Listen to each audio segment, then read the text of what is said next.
Now, talking about investing in NFTs, can or should NFTs be seen as an investment? That's a great question, and let's try to break it down. NFTs represent a unique asset, and as such, they may have some value.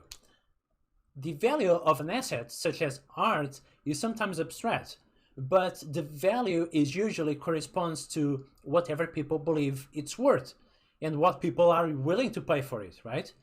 Digital art was until now hard to track and hard to prove which of the copies was the original, and digital art is very easy to copy when compared to physical painting. For example, NFTs allow artists to tokenize a file, a digital file, and say this one is the original. And digital art can, for the first time, be considered unique, ownable, and tradable. In 2016, the number 17A by Jackson Pollock, this painting here, was sold for $200 million. Why? Well, the answer is simple, because the purchaser believed that it's worth $200 million. Like any other original paintings, only one person, Kenneth Griffin, owns the original painting of this painting that we see here. However, I'm allowed to copy and paste it and share it here with you, this painting, right? And I can, if I check the internet, there are thousands of pictures of the same painting. However, the physical work, the original, is worth $200 million, and you can, that person that owns it can prove that he owns it. Art NFTs are basically the same.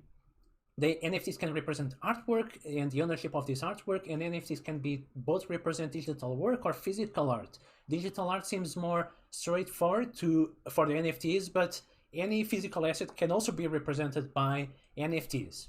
Now, when talking about physical art represented by NFT, the collector, the buyer, needs to understand what are his rights when purchasing the NFT.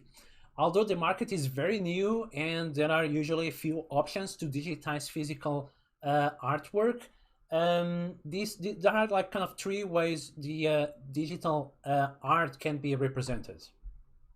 And it's important to break them down. Option one, the artist can create a physical work and digitize it and create an NFT through like photography or other techniques and keep both the physical art and the NFT. Both the physical and the NFT are considered unique and ownable. And in this case, the physical art can either be sold separately or be sold together with the NFT.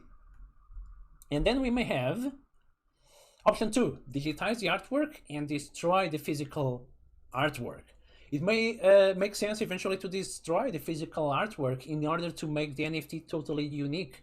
The destruction of the physical artwork can be recorded and shared with the owner of the NFT. For example, a Banksy artwork was bought for $95,000 by Injective Protocol, a blockchain company, and it was burned after being digitized into an NFT.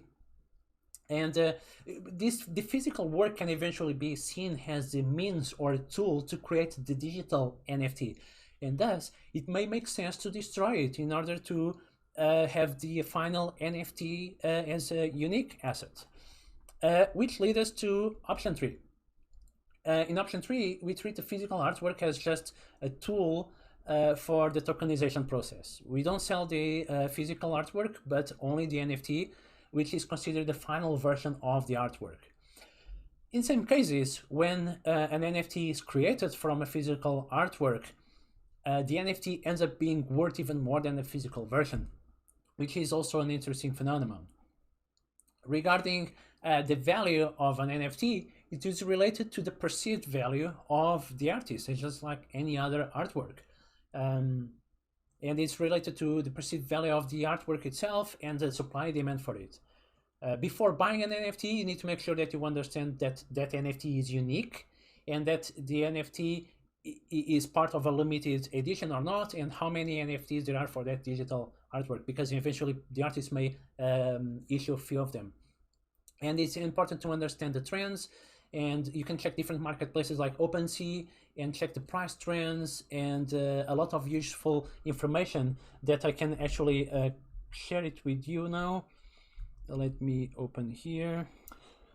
So I open here the OpenSea. OpenSea is one of the biggest marketplaces, and I can, for example, open here the CryptoPunks, because I'm for example doing some research regarding the price history, and I can see here the average sale price throughout time of these NFTs, and I can see here that it was peaked at some point in time.